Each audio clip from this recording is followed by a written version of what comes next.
Olá, pessoal, é uma honra para mim estar aqui novamente. Meu nome é Luana Davico, sou professora de Legislação Extravagante e estou no cargo de delegada de polícia no Distrito Federal e vim conversar aqui com vocês mais um pouquinho sobre crimes, violência, gênero e todas as outras coisas que vocês já sabem.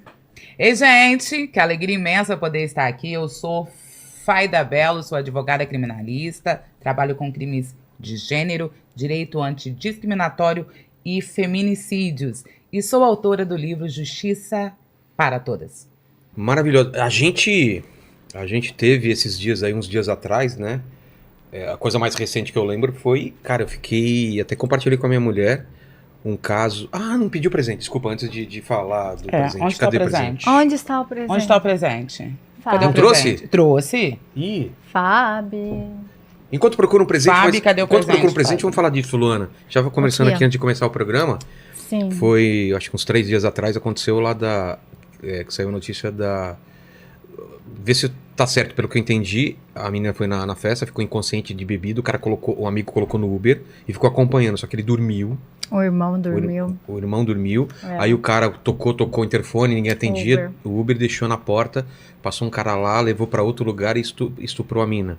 Foi isso. E ela foi encontrada nua e estuprada. Cara, Não, que e as abs- cenas são chocantes, né? Ah, nem vi, Porque nem vi. parece realmente um saco de lixo que você pega, recolhe e Tanto leva. o Uber quanto joga lá e depois... O rapaz, né, que passa e pega, recolhe, é realmente a coisificação do ser humano, né? É uma coisa que eu pego, usufruo e devolvo, né?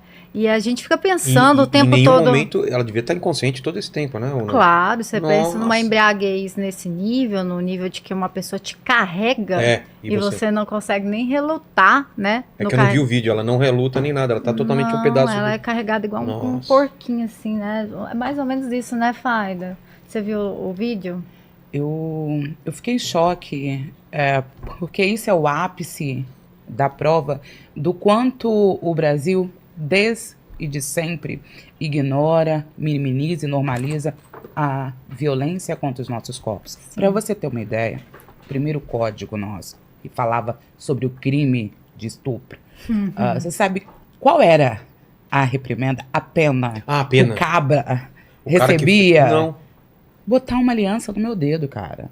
O cara é obrigado a casar. O Não, cara... Você a mulher era entende? obrigada a A casar mulher- com o Você estuprador. entende que, na verdade, quem recebia uma pena era a mulher, que era obrigada a viver pelo resto da sua vida com um Nossa. cara que violentou ela? Então, a gente precisa Isso, estamos relembrar... falando de quando? Até Primeiro tem, código. foi até 1939. Tá.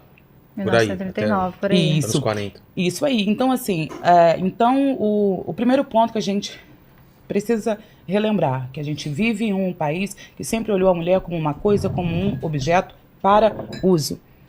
E este fato, ele é a prova do quanto olham a gente como se a gente fosse um alimento, um corpo pronto, Exatamente. simplesmente para usar.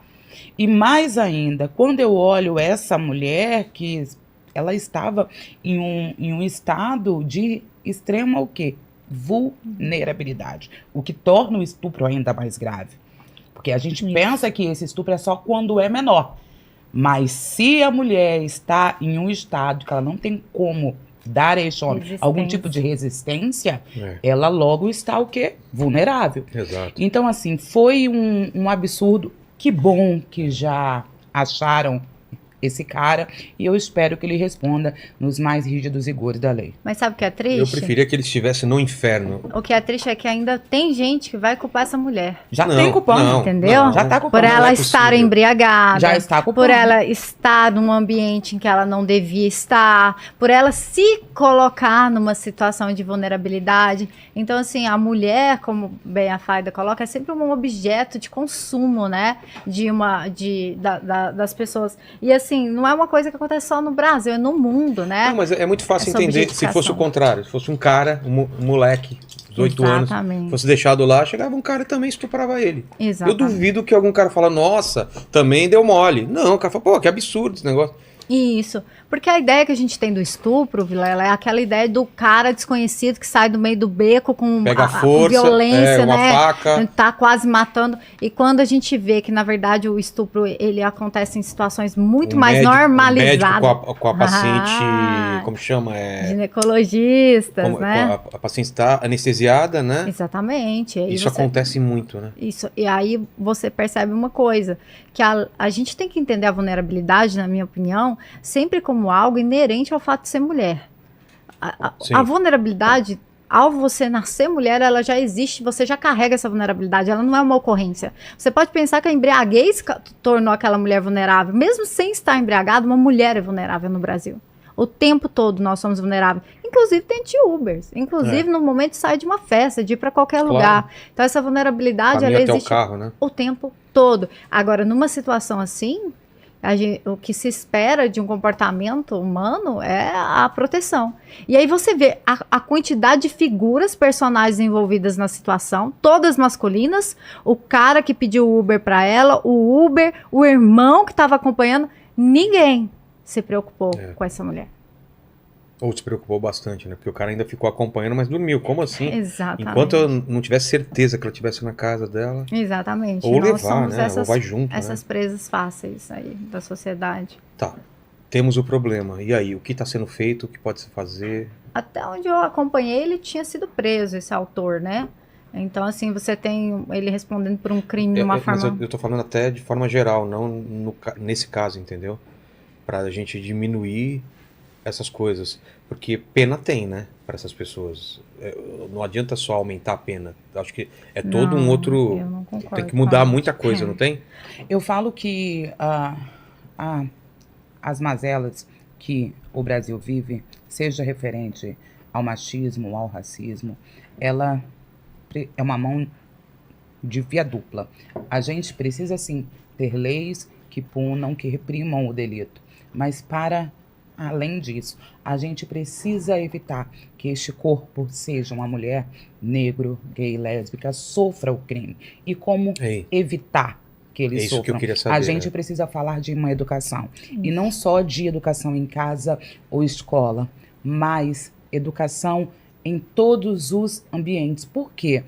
Porque não raras vezes a gente pensa que o machismo só está dentro da minha casa, quando na verdade ele está entranhado em todo o órgão público. Naquele cara que ouve essa mulher, a denúncia, no cara que julga este processo.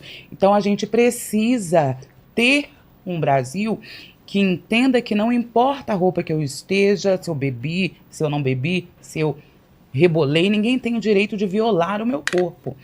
O grande problema hoje é colocar na vítima a culpa de um abuso que ela viveu e que na realidade ela é vítima, porque tentam ligar o estupro a prazer, a sexo, quando na verdade tem a ver com violência. É uma barbárie que invade um corpo que não deu anuência para ser invadido.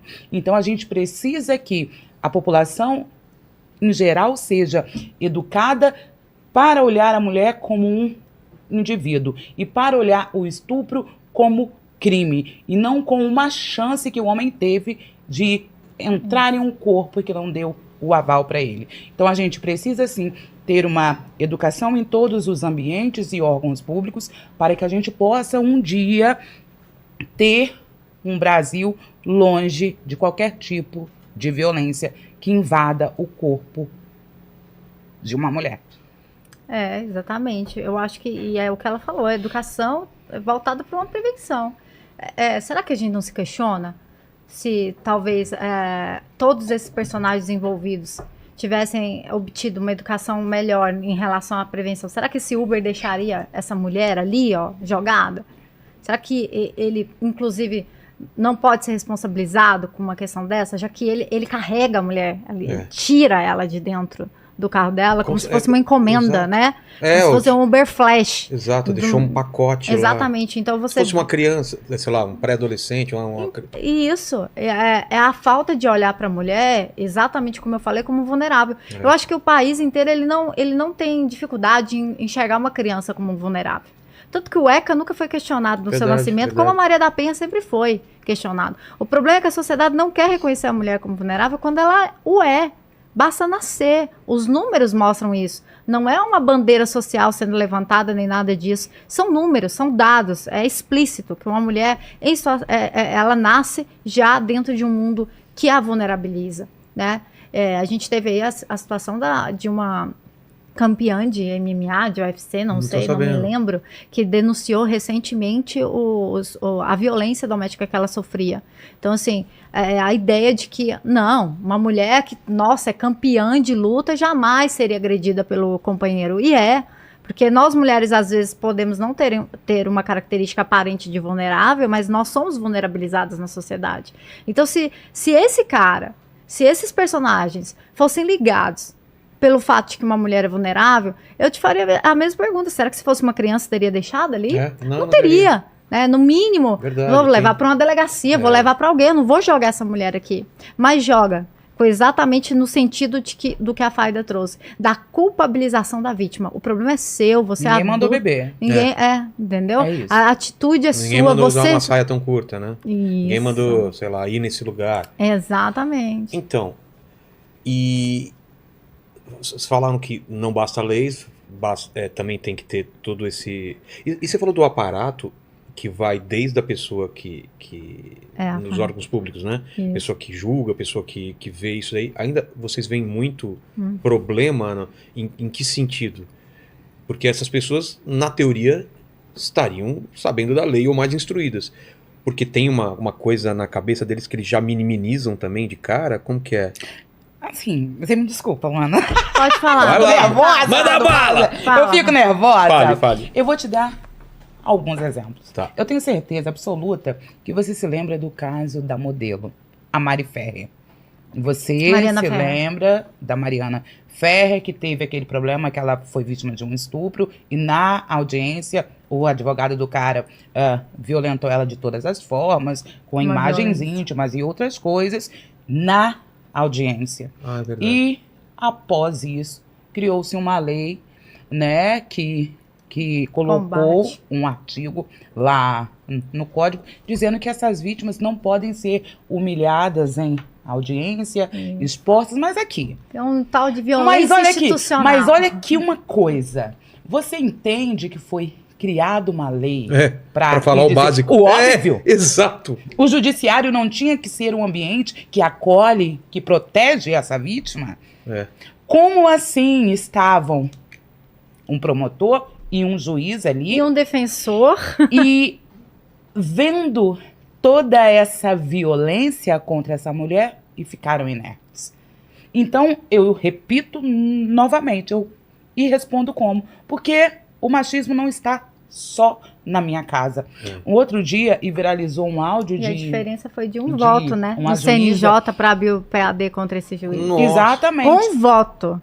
Porque não é uma coisa assim, a gente conversando que parece tão óbvio que foi uma violência, né? Quando chega lá no CNJ, foi quase que não abre nem um PAD, não é para condenar o cara, é para apurar a conduta dele.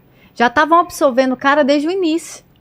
É um absurdo. Então, assim, olha como funcionam as estruturas de Estado que deveriam proteger essa mulher. É um absurdo. Um outro dia, viralizou um áudio de um juiz, uma juíza, que eu não me recordo bem ao certo, Ai, meu Deus. Que ele dizia que um homem pode sim ser um agressor de uma mulher e ser um ótimo pai. Quem falou isso? Uma juíza. É um juiz. Juizar. Pior que era uma mulher. E aí? Pode, mas e daí? Essa conta não fecha. Exatamente. Essa conta não fecha. Ele pode pagar todos os impostos? Nossa, esse cara paga... Não fecha. Paga Não tem como um homem ser um agressor de mulheres e ser um ótimo pai. O primeiro ponto é o exemplo.